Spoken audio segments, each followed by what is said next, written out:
Do you ever find yourself watching your child, mesmerized by their intense focus on something seemingly small, like stacking blocks in a very particular way, or asking a seemingly endless stream of why questions about the most ordinary things?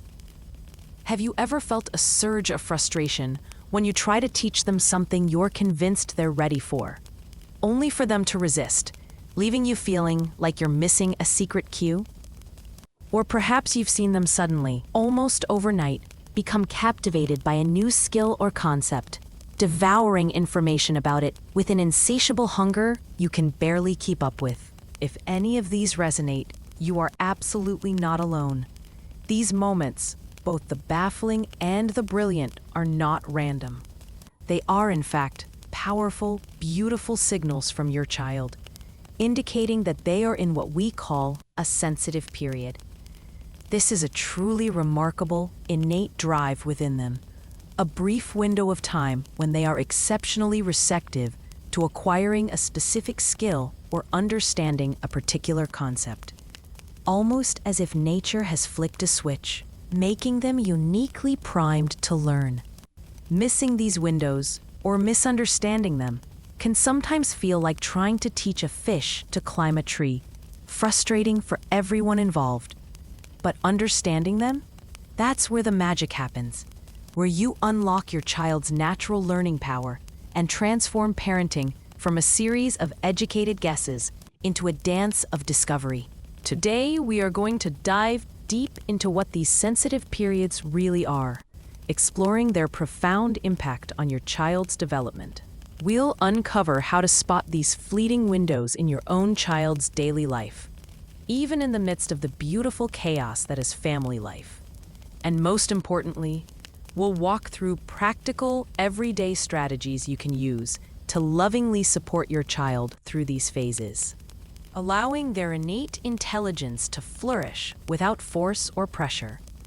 By the end of our time together, you'll not only gain a deep understanding of these powerful developmental stages, but you'll also feel a renewed sense of confidence and peace, knowing you have practical tools to nurture your child's growth in the most aligned and joyful way.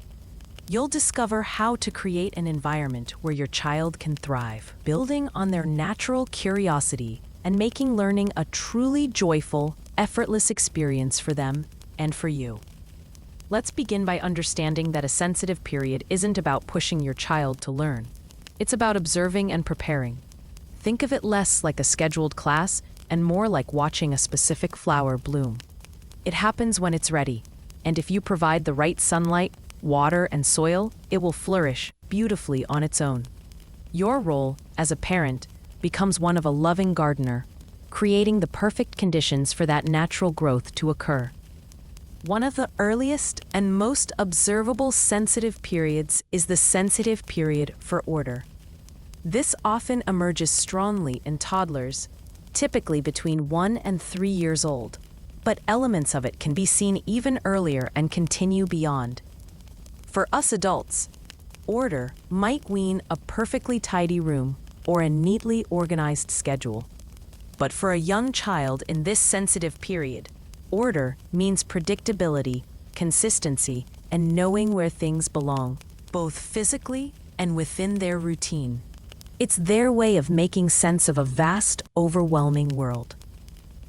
Have you ever witnessed a full-blown toddler meltdown because their favorite blanket wasn't in its usual spot or because you took a different route to the park? These aren't necessarily temper tantrums designed to manipulate you, though they can certainly feel that way in the moment. Instead, they are often an intense reaction to a perceived disruption of the order they so desperately crave. For a child, their world is new and constantly expanding. Knowing that their shoes are always by the door, that their favorite toy is always on a certain shelf, or that dinner always follows a bath, provides a crucial sense of security and control. It's like having a mental map. If the landmarks shift unexpectedly, it creates anxiety.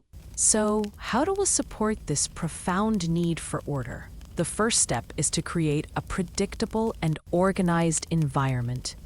This doesn't mean your home has to be spotless or minimalist. It means that there's a place for everything, and things generally stay in their place. For example, if your child's books are always on the same low shelf, they learn to put them back there.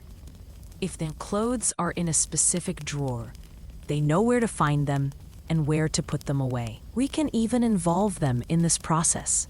When tidying up, instead of just doing it for them, you can say, "Let's put the red blocks in the red basket and the blue blocks in the blue basket." Everything has a home. This teaches them organization and empowers them to participate. Beyond physical order, focus on routine and consistency in daily life. Children thrive on knowing what comes next. A consistent morning routine, wake up, breakfast, get dressed, brush teeth, provides a sense of security and predictability. Similarly, having a consistent bedtime routine helps them transition calmly. These routines don't have to be rigid to the minute, but the sequence of events offers a comforting framework. When there's a change to the routine, like a doctor's appointment or a visit to grandma's, it's helpful to prepare them beforehand. Today, after breakfast, we're going to see the doctor, and then we'll come home for lunch. This simple heads up can make a world of difference in preventing meltdowns triggered by unexpected shifts. Another powerful way to support this sensitive period is by inviting children to participate in maintaining order.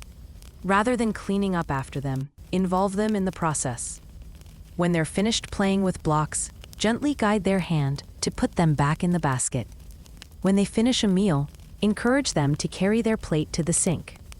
These small actions, consistently offered, not only foster a sense of responsibility, but also deeply satisfy their innate drive for order. It's not just about tidiness for tidiness' sake. It's about building a sense of internal order, competence, and confidence that their world is safe and understandable. This foundation of order provides a stable base from which they can confidently explore and learn about everything else. Moving on, another truly fascinating and universally observed sensitive period is the sensitive period for language. This is often most intense from birth up to around 6 years old, but its foundations are laid even before birth, and the refinement of language continues for many years. Think about the incredible leap from a newborn's coos and cries to a preschooler articulating complex thoughts and asking intricate questions. It's nothing short of miraculous, and it happens with an ease that we adults can only envy when trying to learn a second language. During this period, a child's brain is like a sponge, effortlessly absorbing sounds, words, sentence structures, and the nuances of communication from their environment. Have you noticed your child suddenly repeating every new word they hear? Or engaging in incredibly complex pretend play, where they narrate entire scenarios with intricate dialogue?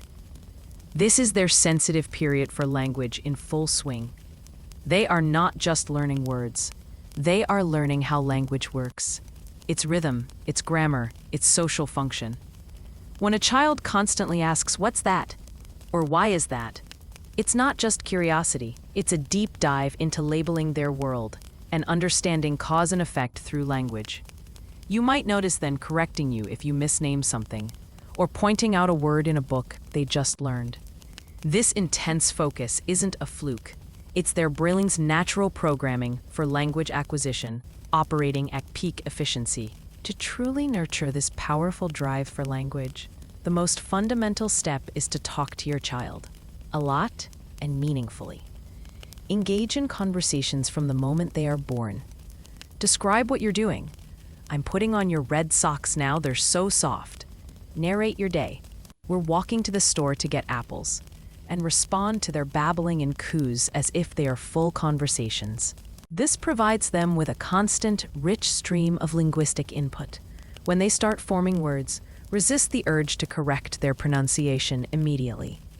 Instead, repeat the word correctly in your response. If they say "wawa" for water, you can say, "Yes, you want some water." This validates their attempt while providing the correct model. Another crucial aspect is to read aloud daily, starting early. Reading introduces children to a vast vocabulary they might not encounter in everyday conversation, diverse sentence structures, and the joy of stories.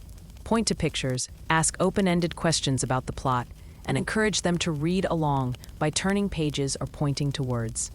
It's not just about literacy, it's about fostering a love for language and understanding its power.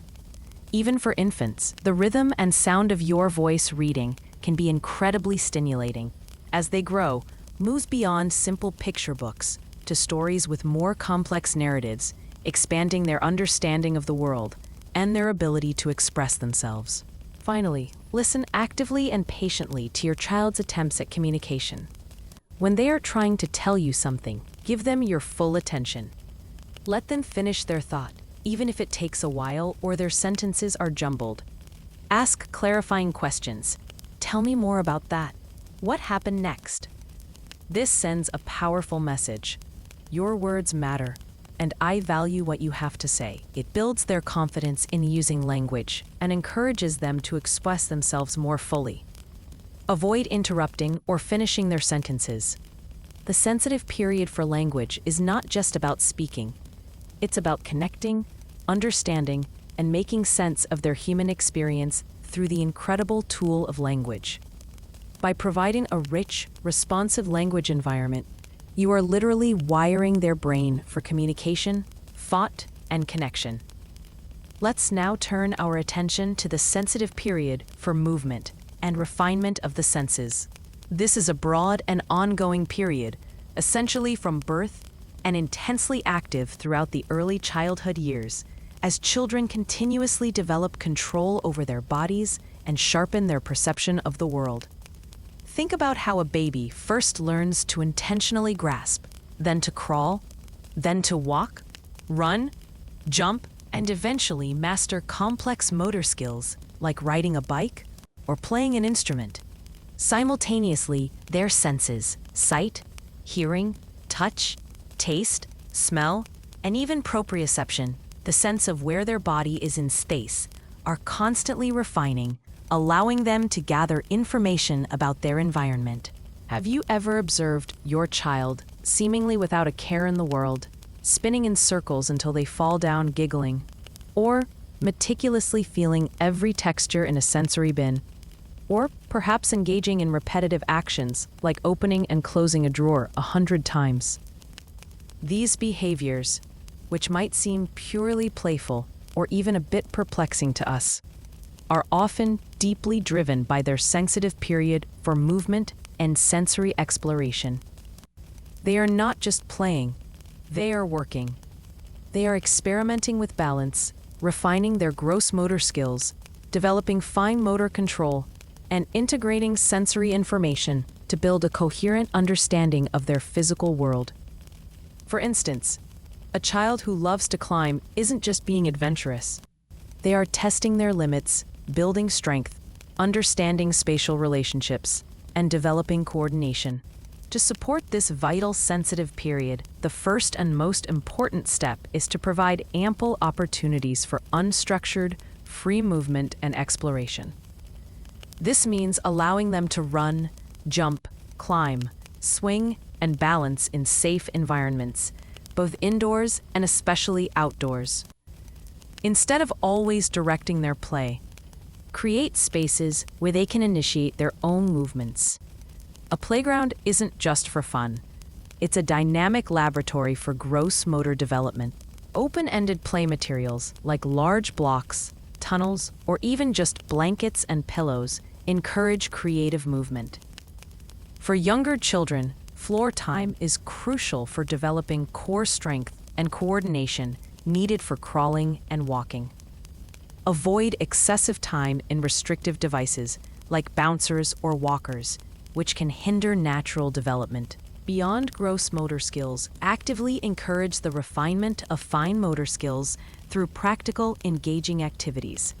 This includes things like stacking blocks, drawing, coloring, cutting with child-safe scissors, stringing beads, or even simple tasks like zipping a coat or buttoning a shirt. These activities might seem small, but they build hand-eye coordination, dexterity, and the muscles needed for later skills like writing. Provide a variety of materials with different textures, shapes, and sizes to allow them to explore with their hands. For instance, offering Play-Doh, sand, water, or even just small toys that require precise manipulation helps develop their pincer grasp and control. Finally, and perhaps most delightfully, engage their senses intentionally. Offer experiences that stimulate their senses in a balanced way. This could mean baking together and talking about the smells and tastes, listening to different types of music, exploring nature walks where they can touch leaves, listen to birds, and observe insects. Sensory bins filled with rice, beans, water beads, or even just dirt and rocks offer endless opportunities for tactile exploration, talking about what they are experiencing.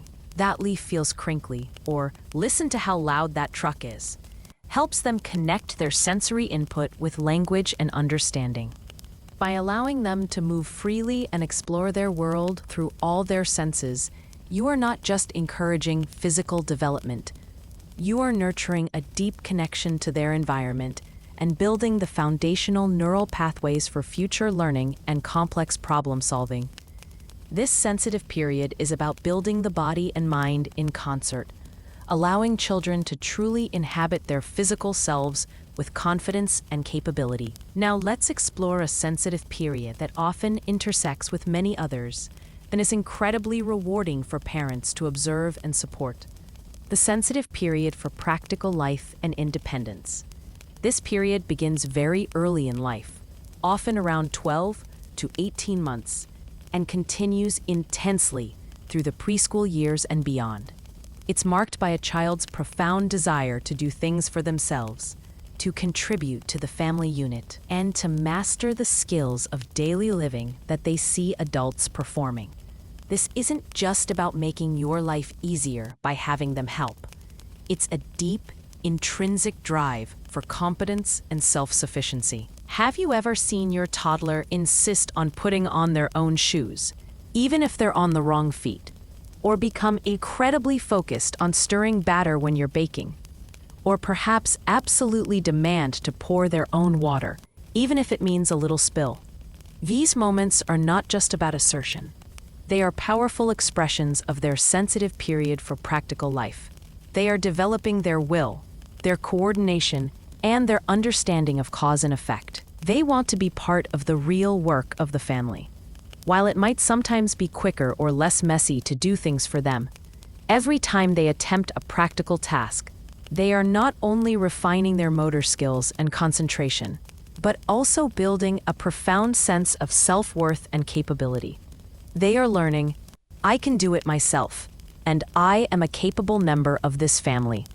To truly support this sensitive period, the first crucial step is to invite your child to participate in daily tasks.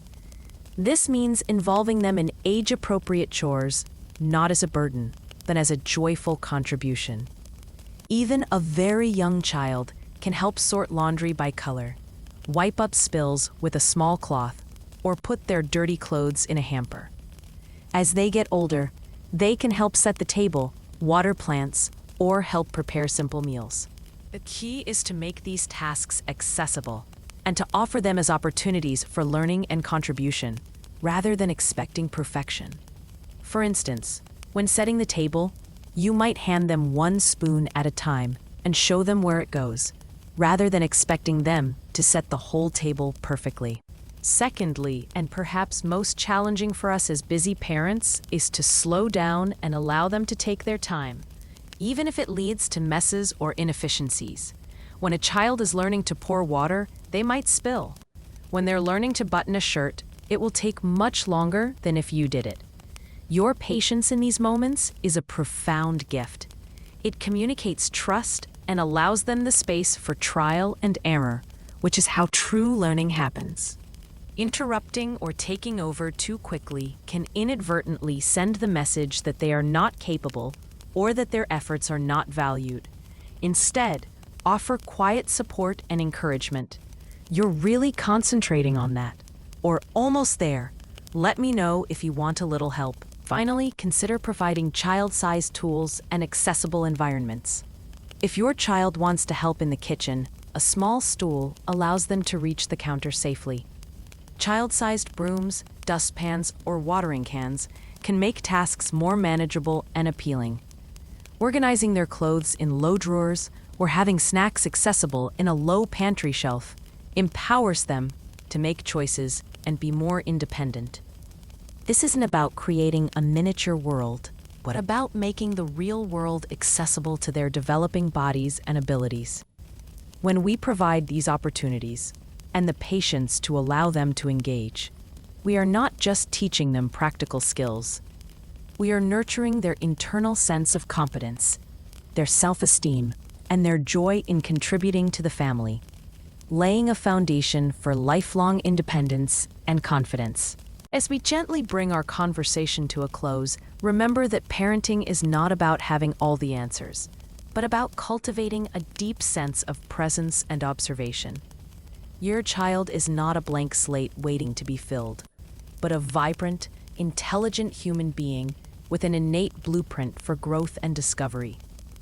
These sensitive periods are simply nature's way of guiding their development, providing windows of intense readiness that, when recognized and supported, allow them to flourish with remarkable ease and joy. The journey of parenting is a constant unfolding, a beautiful dance between guiding and letting go. You are uniquely positioned to witness the miraculous journey your child is on, to understand their unspoken needs, and to provide the nurturing environment they deserve. Trust your instincts, embrace the moments of messy discovery, and know that every time you pause to truly see your child, every time you offer a choice, every time you allow for their natural pace, you are affirming their capabilities and fostering a profound sense of connection. You are empowering them to build their own competence, to find their own path, and to unlock their unique, natural learning power. You are doing an incredible job, and your willingness to learn and grow alongside your child is truly admirable. If this conversation has brought you a new sense of understanding or a fresh perspective, please consider giving this video a like. Share it with another parent who might find comfort and insight in these ideas. And if you haven't already, subscribe to the Family Connection Hub. We are building a community here, a place for shared learning, support, and practical wisdom, all dedicated to strengthening your family's bond and helping you navigate the beautiful adventure of parenting with greater confidence and joy. Join us as we continue to explore ways to connect more deeply with our children and empower them to thrive.